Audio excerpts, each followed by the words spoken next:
I'm going to be completely honest, I've been looking to replace the Sony a6300 that I'm using right now for a long time. It's a battle-scarred old thing that doesn't really do much for me in terms of usability, but the image quality is perfectly fine and stuff like that. I'm definitely not using it to its limits.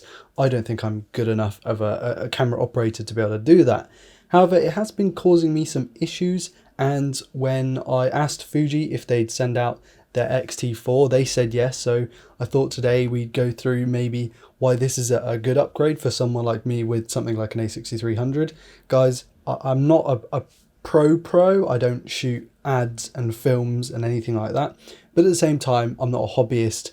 My job, the main part of my job is actually to shoot video content for Android Authority, and then as a side thing, kind of this channel and flat 4K.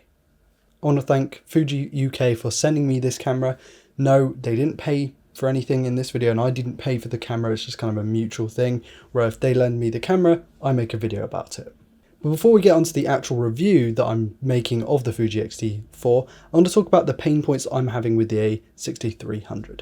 The SD card slot is in the wrong location. The micro HDMI port is painful given that you need to use it because the screen doesn't flip around. Oh, and that screen isn't a touchscreen either. The menus are slow, the startup time is slow, the battery life is awful, I can't take photos with a false battery for some reason, it just crashes and turns off the whole thing, the grip is too small, the video codecs are poor, there's no Ibis, and finally there's no DCI 4K, nor Ultra HD 60p video. So with that out of the way, hopefully you get some context as to how I'm going into this X-T4 review.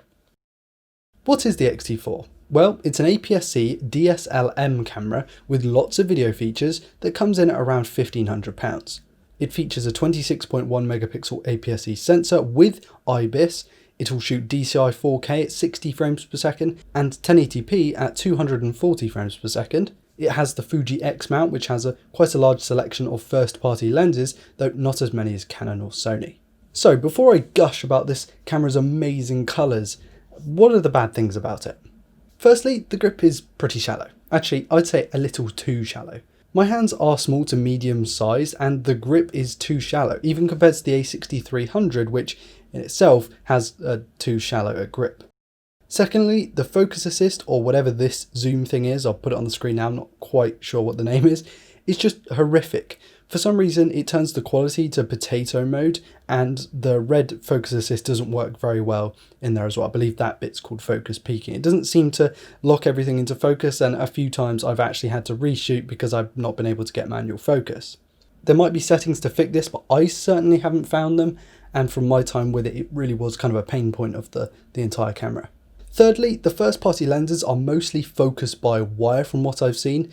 This is perfectly acceptable for autofocus and stills and people who like that kind of thing, but I'm a manual focus guy and I'd have to adapt or use third-party lenses, and yeah, that's kind of a pain. Fourthly, out of the box, the lenses won't allow me to change the aperture via the physical ring in video. Instead, I had to map one of the dials.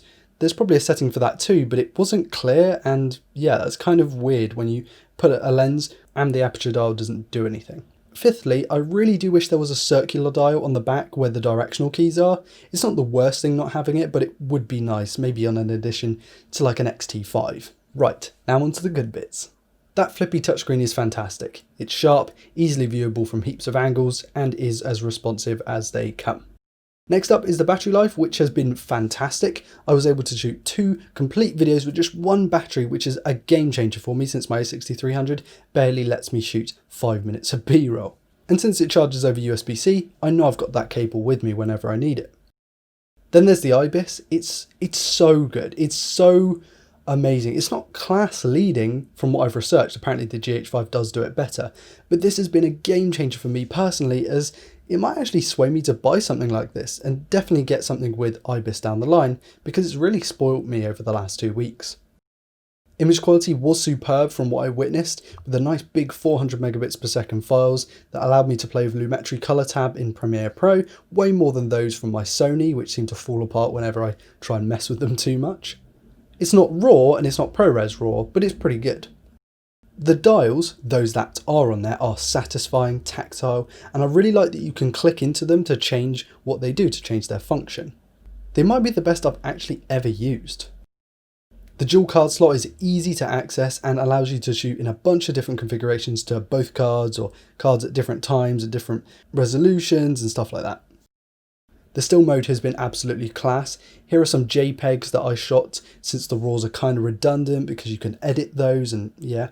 So here are some JPEGs. I really liked how these images came out, and I really liked the Fuji color sites, even if most of the time I do just shoot RAW anyway.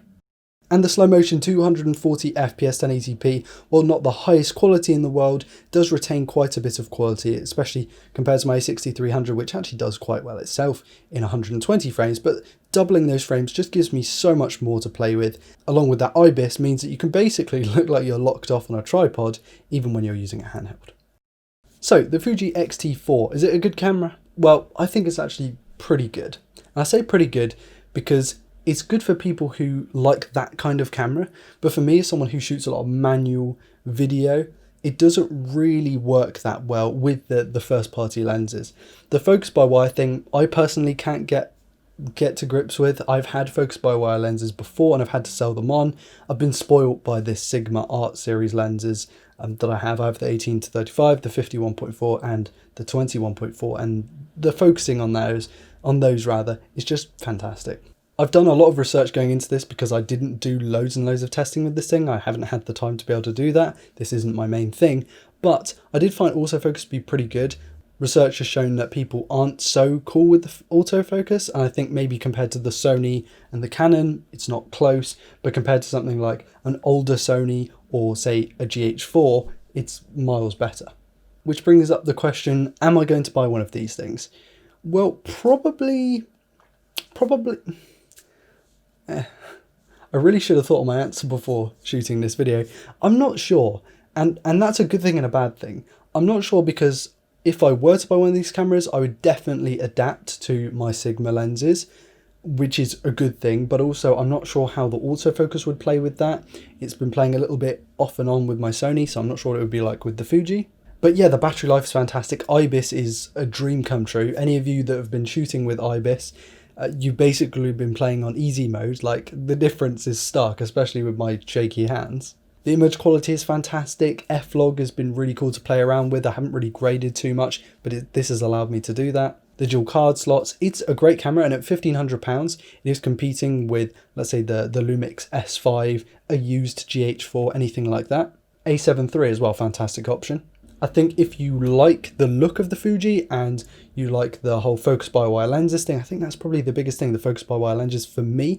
If you're into that, you're not going to be disappointed by the X-T4. It's a fantastic camera. The Ibis is brilliant. The image quality is brilliant. But I'd like to look at more options before I settle on something like this.